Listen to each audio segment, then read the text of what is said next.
Welcome to special analysis. నేను రమ మండవ. ఈరోజు అనాలిసిస్లో భాగంగా మనం తీసుకోబోతున్న టాపిక్ ఏంటంటే కేసీఆర్పై తెలంగాణ టీడీపీ కేడర్ పగ ఇంకా చల్లారలేదా అని చెప్పేసి నేను టైటిల్ పెడతాం జరిగింది. ఆ అంశం గురించి ఈ రోజున మనం డిస్కస్ చేసే ప్రయత్నం చేద్దాం.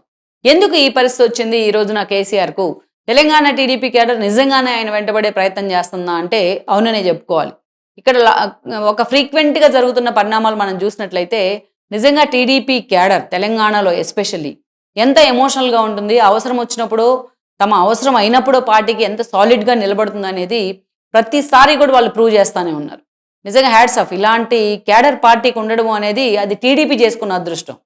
టీడీపీ వాళ్ళకి అదృష్టం కాదు. టీడీపీ చేసుకున్న అదృష్టం. ఈరోజు చూసినట్లయితే ఏ ముహూర్తాన కేసీఆర్ చంద్రబాబు నాయుడుతో పెట్టుకునే ప్రయత్నం చేశారో, ఏ ముహూర్తాన ఆయన్ని టార్గెట్ చేసే ప్రయత్నం చేశారో, ఏ నోటితో అయితే తాను dirty at politician of India అన్నారో చంద్రబాబు నాయుడుని పట్టుకొని, the dirtiest politician of India అంటూ కూడా ఆ రోజు కేసీఆర్ చేసిన కామెంట్స్ ఇప్పటికీ టీడీపీ కేడర్ మర్చిపోలేదు. ఏ నోటితో అయితే ఓటింగ్ నోటు విషయంలో చంద్రబాబు నాయుడిని నిద్రపోనీయకుండా టార్గెట్ చేశారో, ఏ నోటితో అయితే తెలంగాణ నుంచి ఆయన పూర్తిగా వెకేట్ చేయించే ప్రయత్నం చేశారో, ఏ నోటితో అయితే కేసీఆర్ లాంటి వాళ్ళు రిటర్న్ గిఫ్ట్ పేరుతో హడావుడి చేశారో, అవన్నీ కూడా ఒక్కొక్కటికి టీడీపీ కేడర్ గుర్తుండే ఉన్నాయి, ప్రతి డైలాగ్తో సహా. అందుకే తమకు అవకాశం వచ్చినప్పుడు ఈరోజు కేసీఆర్ మీద పగ తీర్చుకునే ప్రయత్నం చేస్తున్నారు వాళ్ళు. ఎప్పుడు మనం చూస్తే కాలం ఎప్పుడు కూడా ఒకేలాగా ఉండదు. అందుకే రాజకీయాలు అసలు ఒకేలాగా ఉండదు. అందుకే ఎప్పుడు చెప్తారు విజయానికి తండ్రులు ఎక్కువ మంది ఉంటారు, అపజయాన్ని ఓన్ చేసుకునే వాళ్ళు చాలా తక్కువ మంది ఉంటారని. Once KCR down fall start అయిన తర్వాత ఈరోజు టీడీపీ క్యాడర్ తమకు అవకాశం వచ్చిన ప్రతిసారి కేసీఆర్కి అండ్ టీంకి చుక్కలు చూపిస్తానే ఉంది. ఇక్కడ మనం చూస్తే ఫస్ట్ ఒక సీక్వెల్ ఆఫ్ ఆర్డర్లో మనం చూస్తే సరే తెలంగాణ సమాజం నుంచి చంద్రబాబు నాయుడిని ఎలా వెలేసే ప్రయత్నం జరిగింది. ఆయన ఆ రోజు రెండు ప్రాంతాలు తనకు సమానం, రెండు ప్రాంతాలకి న్యాయం కావాలి అంటే రెండు కళ్ళ సిద్ధాంతం అన్నట్టుగా కేసీఆర్ ప్రచారం చేశారు. అంతేకాదు చాలా అంశాల్లో చంద్రబాబు నాయుడు గట్టిగా తుమ్మిదే కూడా తెలంగాణ వ్యతిరేకంగా ముద్రేసి ఆయన దిష్టి బొమ్మలు కూడా తగలబెట్టేవాళ్ళు. ఆయన పార్టీలో తెలంగాణ నేతలు స్వయంగా లెటర్ ఇచ్చిన తెలంగాణ కావాలని వాళ్ళు వేటాడే ప్రయత్నం చేసేవాళ్ళు. జేఏసీ నుంచి బయటికి పంపించారు. ఇలాంటి దారుణాలు తెలంగాణ ఉద్యమంలో కోకొల్లలు. ఆ రోజు తనకు తానే జాతిపిదిగా ప్రొజెక్ట్ చేసుకునే క్రమంలో కేసీఆర్ చేసిన అరాచకాలు అన్నీ ఇన్ని కావు. మొత్తానికైతే మాత్రం తెలంగాణ రాష్ట్రం వచ్చిన తర్వాత, రెండు రాష్ట్రాలకు ఎన్నికలు జరిగిన తర్వాత చంద్రబాబు నాయుడు వాళ్ళిద్దరి మధ్య దూరాన్ని తగ్గించే ప్రయత్నం చేశారు అమరావతి శంకుస్థాపనకు కేసీఆర్ని పిలవడం ద్వారా. అయినా కూడా ఒక ఓటు నోటు రూపంలోనో, ఒక రాహుల్ గాంధీతో చంద్రబాబు నాయుడు పొత్తులు పెట్టుకుని తెలంగాణలో ప్రచారం రావడం రూపంలోనో ఏదో ఒక రకంగా కేసీఆర్ చంద్రబాబు నాయుడు మీద విషయం జిమ్ముతానే వచ్చారు. ఎంత దూరం విషయం జిమ్మారు అంటే 2018 ఎన్నికల్లో హరికృష్ణ బిడ్డ సుహాసిని టికెట్ ఇవ్వడానికి కూడా అదొక బూతుగా చూపించే ప్రయత్నం చేశారు కేసీఆర్. సుహాసిని టికెట్ అడిగారు, ఆవిడ కూకట్పల్లి టికెట్ ఇచ్చారు. దాంట్లో ఏం అసందర్భం ఉంది? ఎంత దారుణంగా హరికృష్ణను కూడా అవమానిస్తారా అంటూ జూనియర్ ఫ్యాన్స్ని కూడా రెచ్చగొట్టాడు ఆ రోజు కేసీఆర్. అది చంద్రబాబు నాయుడు ఇష్టం, ఆయన ఇద్దాం అనుకున్నారు, ఇచ్చారు. దాంట్లో ఆవిడ ఓడిపోయింది. అప్పుడు టైం కలిసి రాక ఓడిపోయింది, పెర్ఫామ్ చేయలేక. దాంట్లో తప్పే ఉంది టికెట్ ఇస్తే? కేసీఆర్ అలాంటి అంతమందిని తీసుకొచ్చి టికెట్ ఇచ్చారు, మనకు తెలీదా ఇవన్నీ? సో అలా చంద్రబాబు నాయుడిని టార్గెట్ చేయడానికి ఏ అంశమైనా తీసుకునేవాళ్ళు ఆయన. చంద్రబాబు అనే టవరింగ్ పర్సనాలిటీ తనకు నచ్చదు. ఆ పార్టీ కానీ ఆయన కానీ తెలంగాణలో ఉంటే తన పార్టీకి తనకు ఎగ్జిస్టెన్స్ ఉండదు. సో అందుకని ఆయన మొత్తం తను నమ్మిన వాళ్ళందరినీ ఒక ట్రాప్లో పడేసేవాళ్ళు. చంద్రబాబు నాయుడిని ఒక బూచిగా, ఒక భూతంగా తెలంగాణకు చూపించే ప్రయత్నం చేసేవాళ్ళు. ఈ క్రమంలో ఆయన మాట్లాడిన మాటలు ఈరోజు కనుక మనం రికార్డ్ వేసుకుంటే ఒక రోజంతా ప్లే చేసుకుంటూ ఉండొచ్చు. కేసీఆర్ మాట్లాడిన ఒక దారుణమైన లాంగ్వేజ్ గురించి. ఈరోజు రేవంత్ రెడ్డి తిడుతుంటే వాళ్ళు మాట్లాడుతూ ఉన్నారు, ఇది లాంగ్వేజా, నువ్వు బజార్ భాష మాట్లాడుతున్నావు అని.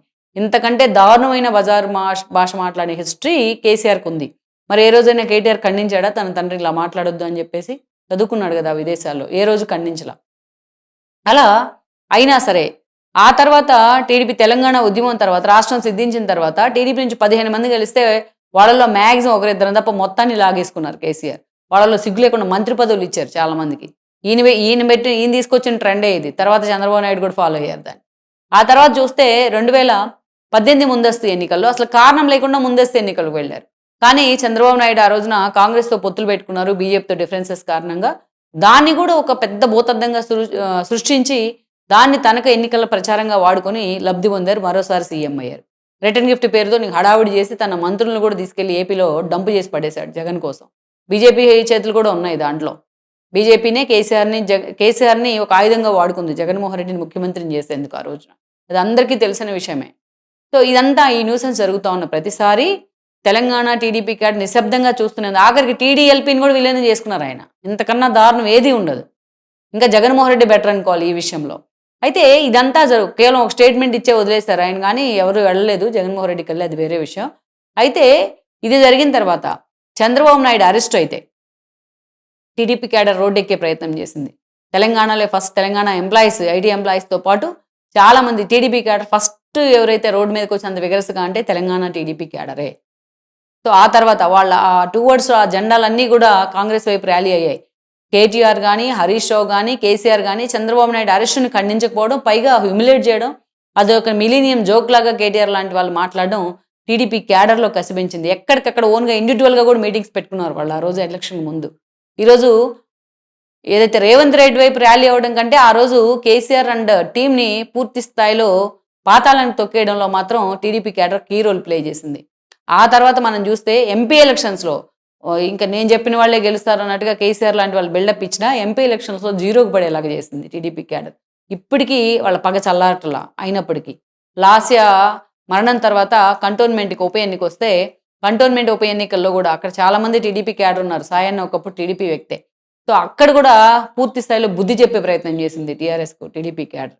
ఆ తర్వాత జూబ్లీ హిల్స్ ఉప ఎన్నికల్లో క్యాడర్ మొత్తం మావైపోయిన కేటీఆర్గా గోల్ పెట్టినా రేవంత్ రెడ్డి అడిగారు, టీడీపీని పూర్తి స్థాయిలో తెలంగాణలో భూస్థాపితం చేయాలని ట్రై చేసుకున్నందుకు నీకు ఏదైతే ఓటేయాలా, టీడీపీ జెండా గద్దెలు పగలగొట్టినందుకు నీకు ఓటేయాలా, టీడీపీ క్యాడర్ అనేక రకాల వాళ్ళని హ్యూమిలేట్ చేసి చంద్రబాబు నాయుడు అరెస్టుని హేళన చేసినందుకు కూడా నీకు ఓటేయాలని అడిగితే టీడీపీ క్యాడర్ వరుసపెట్టి కాంగ్రెస్ గుద్దిపడేసింది. అంటే కేసీఆర్ అనేవాడిని ఈ జన్మలో మేము క్షమించం అనేది మరోసారి ప్రూవ్ చేశారు. ఇక ఆ తర్వాత వచ్చిన అయితే మనం చూస్తే పంచాయతీ ఎలక్షన్స్లో ఇదే జరిగింది. ఈరోజు వచ్చిన మున్సిపాలిటీ ఎలక్షన్స్లో, కార్పొరేషన్స్లో ఇదే జరిగింది. ఎక్కడ టీడీపీకి హార్డ్ కోర్ పాకెట్స్ ఉంటాయని అనుకుంటాము అక్కడ వాళ్ళు మొత్తం ఆ ఓటు అంతా కూడా కాంగ్రెస్ వైపే మళ్ళింది. ఈ రోజున క్లియర్గా మనకు అర్థమవుతుంది. ఎటు బీజేపీ వైపు, బీఆర్ఎస్ వైపు వెళ్ళలేదు ఆ ఓటు. సో ఇంకా పూర్తి స్థాయి అంచనా వస్తే ఇంకా ఎక్కడెక్కడ టీడీపీకి మంచి స్కోర్ ఉంది, మంచి బ్యాక్గ్రౌండ్ ఉంది అనుకున్న చోటు కూడా ఆ పాకెట్స్ ఎటువైపు మళ్ళలేదు అనేది కూడా మనకు పూర్తిగా అర్థమవుతుంది.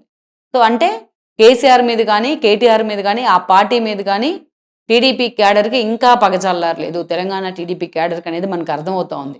సో ఇవన్నీ కేసీఆర్ స్వయంకృత ప్రాధాన్యాన్ని కూడా మనం చెప్పుకోవచ్చు. ఈ వీడియో మీకు నచ్చినట్లయితే please share, like and subscribe